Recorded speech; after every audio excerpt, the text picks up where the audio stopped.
क्या आपने ध्यान दिया है कि हमारे समाज में कुछ पारिवारिक संबंध धीरे धीरे अदृश्य हो रहे हैं?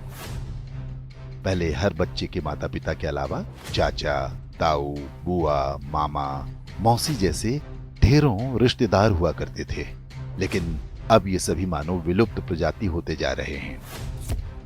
भारतीय परिवारों में रक्त के कुल 5 रिश्ते समाप्त होने की कगार पर हैं। 1-2 पीढ़ी बाद संभवतः ये सभी संग्रहालय में सजा दिए जाएंगे। केवल अंकल और आंटी बचेंगे।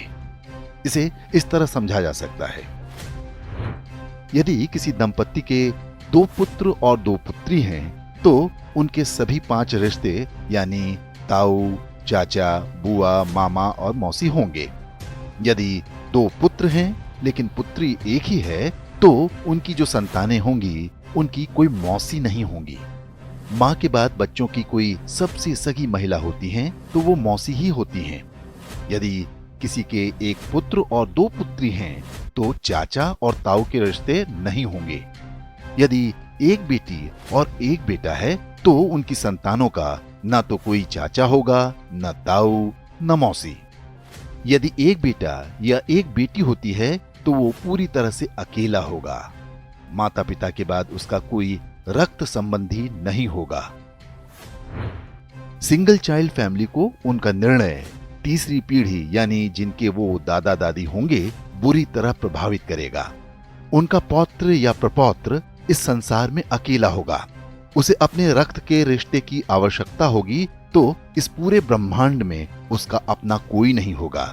इसलिए दंपत्ति को सिंगल चाइल्ड के निर्णय पर गंभीरता से विचार करना चाहिए।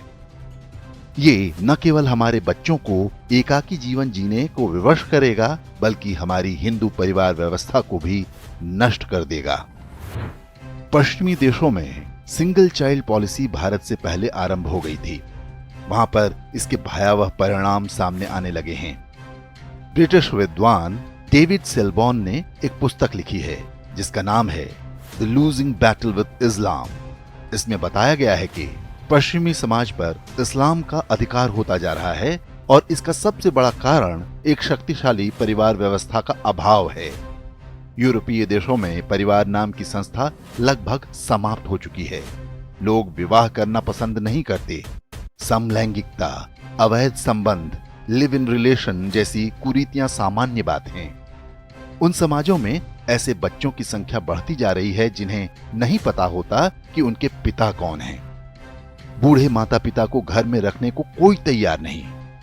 ओल्ड एज होम में उनका बुढ़ापा बीतता है। यूरोपीय देशों में आज राजनीतिक दल परिवार को बचाने का वादा अपने चुनावी घोषणा पत्र में करने लगे हैं। ऑस्ट्रेलिया में तो फैमिली फर्स्ट नाम से एक राजनीतिक दल भी बन गया है। पश्चिमी देशों के समाजशास्त्रियों की सबसे बड़ी चिंता ये है कि परिवार व्यवस्था को कैसे बचाया जाए। इस सब के लिए उनके पास यही सुझाव है कि 1 से अधिक बच्चे पैदा हों। अब यही चुनौती भारतीय समाज के सामने भी खड़ी होने जा रही है। क्या हम समय रहते सतर्क हो पाएंगे या हमारे साथ भी वही होगा जो पश्चिमी देशों के साथ हो रहा है?